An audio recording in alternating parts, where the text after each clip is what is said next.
Hello, আসসালামু আলাইকুম। আশা করি সবাই ভালো আছেন।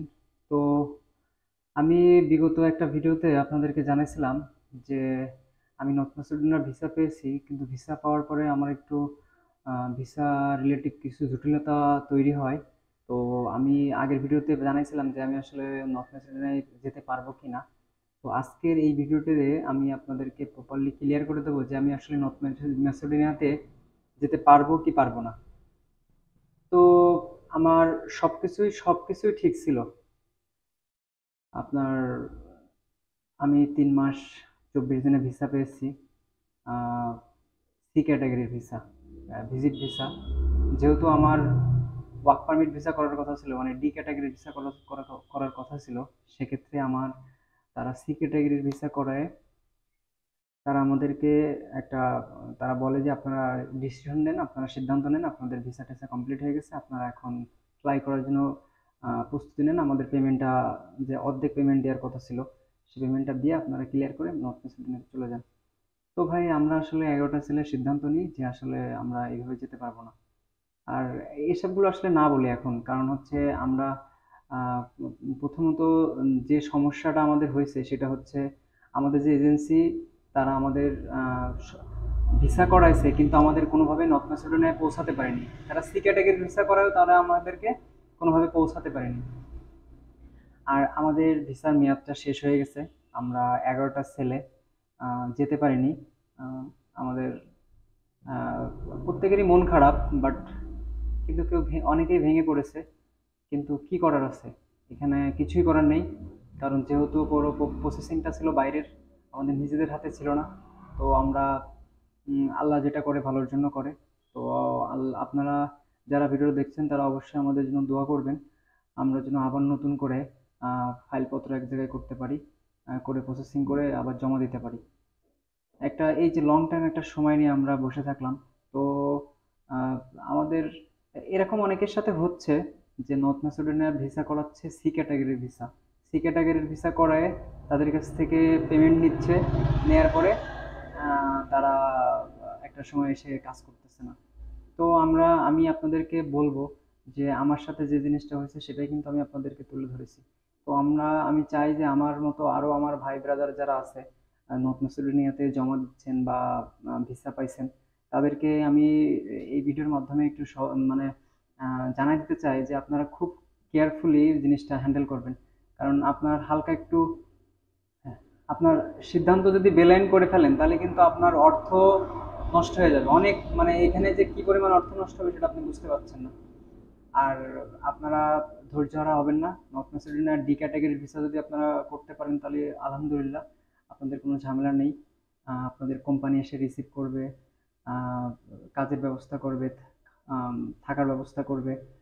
দ্যাট একটা সময় এসে আপনারা টিআরসি পেয়ে যাবেন।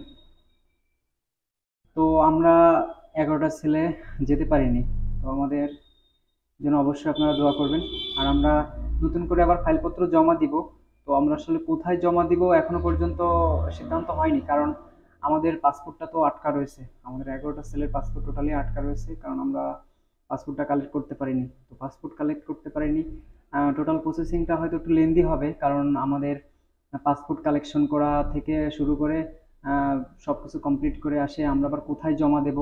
তো আপনাদের কাছে আমার ছোট্ট একটা অনুরোধ থাকবে, যদি আপনাদের কোনো আহ, আহ, পরিচিত এজেন্সি থাকে তাহলে, বা পরিচিত পরিচিত এজেন্সি বলতে কি কোনো মাধ্যম যদি থাকে নর্থ মেসিডোনিয়া বা এনি নন সেনজেনের কোনো থাকে, তা আপনারা আমাকে জাস্ট একটা নক দিতে পারেন।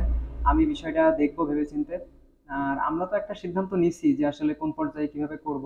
এখন তারপরেও একটা চিন্তা ভাবনা থাকে, মানে দুশ্চিন্তার ভিতরে আছি, যেহেতু আমাদের ভিসা হলো, আমরা 11টা ছেলে নর্থ মেসিডোনিয়াতে যেতে পারলাম না, ভিসা হওয়ার পরেও কেন যেতে পারলাম না, শুধুমাত্র এইসবের কারণে।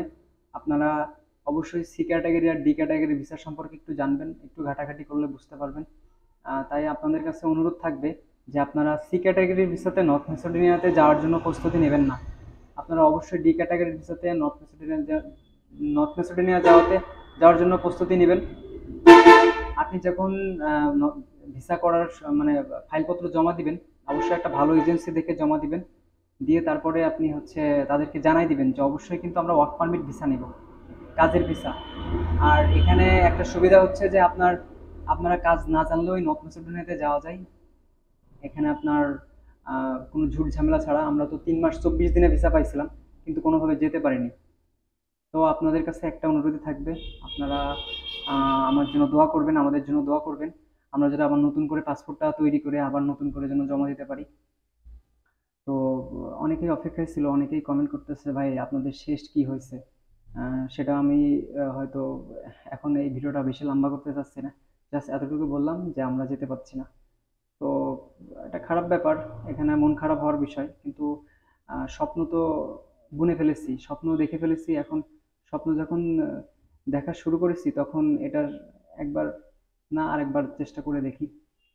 এর আগে হয়তো আমি আরো আমি প্রথমত রুমেনিয়াতে জমা দিয়েছিলাম, তারপরে সার্বিয়াতে জমা দিয়েছিলাম। ওখানে ফাইলের একটু গন্ডগোল হওয়ার কারণে আমরা পরে হচ্ছে এই নর্থ ম্যাসেডোনিয়া জমা দিই। নর্থ ম্যাসেডোনিয়াতে আমরা অনলি সাকসেস হয়ে গেছিলাম, শুধুমাত্র আমাদের সি ক্যাটাগরির ভিসার কারণে আমরা যেতে পারিনি। তো তারপরেও ভেঙে পড়তেছি না, বা স্বপ্ন তো থাকে, প্রত্যেকটা ছেলেরই স্বপ্ন থাকে ইউরোপে যাবে, ছোট্ট একটা স্বপ্ন তার, আম, স্বপ্ন পূরণ করবে, এটা প্রত্যেকটা ছেলেরই থাকে। তো ভাই আপনাদের কাছে আমার রিকোয়েস্ট থাকবে যে আপনারা ভিডিওটা শেয়ার করে দেবেন, একটা লাইক দেবেন, এতটুকু অনুরোধ থাকলো। আর আজকের মতো এই পর্যন্ত। আমি নেক্সট কোন দেশে ভিডিও, মানে কোন দেশে আমি ফাইলপত্র জমা দিব, সেটা নিয়েও আমি নতুন করে ভিডিও শুরু করব। তো আপনাদের যদি কোনো আহ, কোনো কিছু জানার থাকে তাহলে আমার অবশ্যই কমেন্ট করবেন। আর আমি হচ্ছে আমার ফেসবুকের লিঙ্কটা ডিসক্রিপশনে দিয়ে দেবো, আমরা ফেসবুকে আপনারা আমার সাথে যোগাযোগ করতে পারবেন। তো আজকের ভিডিওটা এই পর্যন্তই, আল্লাহ হাফেজ।